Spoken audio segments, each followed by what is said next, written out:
Hi guys, welcome back to another quick episode of Sweat Chat. I wanted to talk about real quick Real Housewives of Salt Lake City. I watch a lot of reality shows and I think I say it all the time, but it's not all the time that things get to me or trigger me to a point where I want to say something about them. I don't review all of the reality shows that I watch, but when it's something that happens that kind of triggers me, I want to come on and say something. So this time is no different.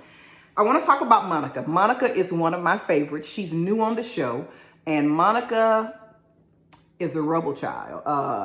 Monica has been kicked out of the church because she was sleeping with her brother-in-law's, sister-in-law's husband, something like that. But she came on the show, baby. She came on the show. And I like her because she seems to just be very vulnerable and real, authentic.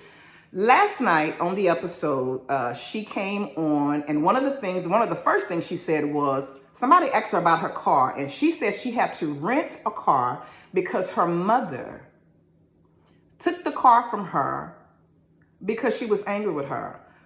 If you watch the show, you know Monica has 4 children, and she said she needs a car. She said she pays the bill, but her mom, when she gets angry, she takes the car. Later on in the episode, they meet up at this restaurant. Prior to them going to the restaurant, she had a conversation with Heather, and her and Heather kind of went back and forth on the things that they had gone through. Heather talked about her mother. But again, Monica's story is just the one for me that kind of resembles a little. But she talked about when they got to the table last night. She met her mom for dinner and they got to the table. Y'all, let me tell you what her mom said.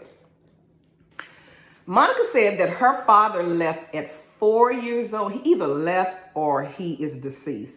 Her mom left her when she was 12. She left her not with family members, but she left her with some friends while her mom went to New York to pursue a job at 12 years old. She also talked about the fact that her mom always telling her to get over it. Her mom told her last night, I don't give a, you fill in the blank. Her mom also called her a mother. What? So Monica goes on in the episodes and tells her mom, you don't want to have hard conversations. And her mom, of course, is denying everything. Y'all, her mom came in, and her mom came in acting like she was crying because she knew she had did something wrong. And Monica was kind of looking at her like, girl, whatever. It was a very cringe moment, but it was a moment that I think a lot of people can relate to. For me, I have 3 sisters. I had a brother. My brother passed in 2010. So I have 2 living siblings. It's me and my other sister and myself. So it's 3 girls. My youngest sister, I have not seen her since my brother's funeral in 2010. Do with that what you will. She has to deal with that. Nothing happened. She just decided she didn't want to be around anymore. And there's something with that with her and my mom, but of course nobody's willing to talk, but I know it's something. But I want to address what's going on now. My mother is 80 years old. My mother has dementia. She has had dementia for the last, I think, 4 years since she moved back to Houston. She was married and moved to Arkansas, and she came back here probably in 2016, 15, something like that. But my mother has dementia, and prior to her having dementia, my mom is just, she's not like Monica's mom, but my mom is very strong. And over the years, my mom has said things that have hurt me to the core, but I don't give any excuses for it, but I do know from that generation, and probably Monica's mom generation, I think they may be kind of the same age, they don't apologize. They don't take responsibility for what they've done. They feel like because they are the parent, they can say and do what they want to. My way of dealing with this, and I have not always done this because my mom and I have had some times when we go back and forth, and I stand on what I stand on. She stands on what she stands on. But I think a lot of times as a parent, because I am a parent, it's hard to hear stuff from your children. I have 2 girls, and we have had hard conversations. Nothing that would break me down, but grazing them sometimes I messed up. I dropped the ball, and we have had conversations, and they have restored me, and I've restored them in areas of things that I wasn't aware of. I was ignorant to because I didn't know. There is not a pamphlet or a book on how to raise a child. But what I will say, having a mother that's 80 years old, if God see fit, she'll be 81 come April. But having a mother that has a strong personality, you have to find a way where you can be okay. Because my mom is not going to take therapy. She's not getting therapy. She's definitely not getting therapy now that she has dementia. But prior to her finding out she had dementia, my mom would not say, I'm sorry, nothing, and you could put it right in her face, the things that she's done. But I guess it's just their generation. That's what I'm going to say it is, because a lot of people that I know that have parents that are still living, they say the same thing. They don't take responsibility for what they've done. And my sister is older than I am. She's 2 years older than I am. And my mother is currently living with her. She lived with me last year for an entire year. So now my sister's taking care of her for an entire year. Well, she's living with my sister for an entire year. And they have had their spats. And I said to my mom just the other day, they were fussing about something because I don't like to get involved, because I've learned over the years when I get involved, I only put myself in the middle, and I'm always missing some of the story. So I said to my mom the other day that the things that her and my sister, the way that they talk to each other and the way that they communicate is crazy to me. I would never say the things that Monica's mom said to her, to my children.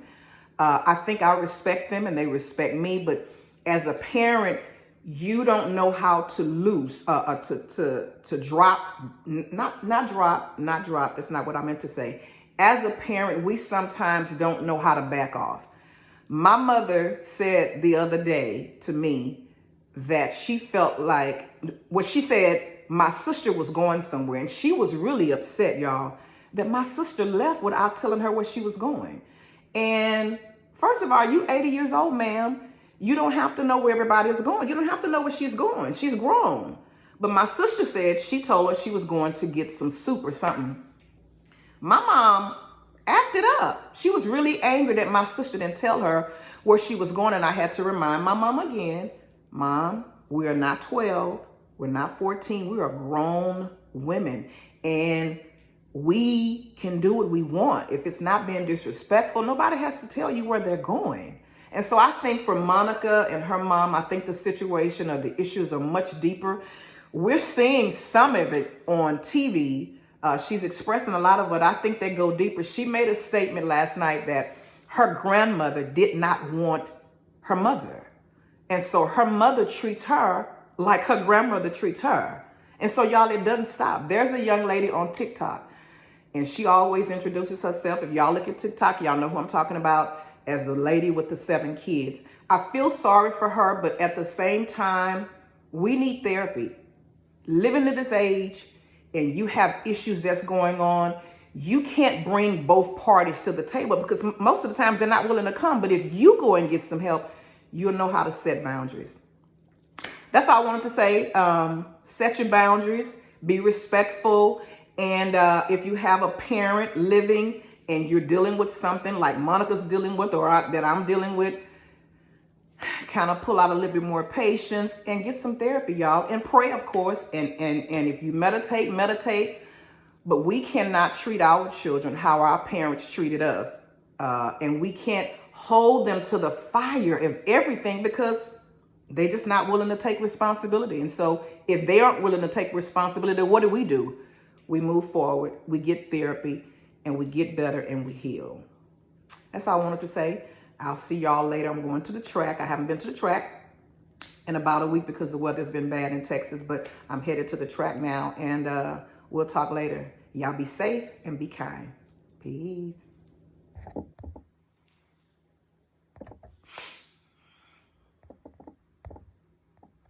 Uh-oh.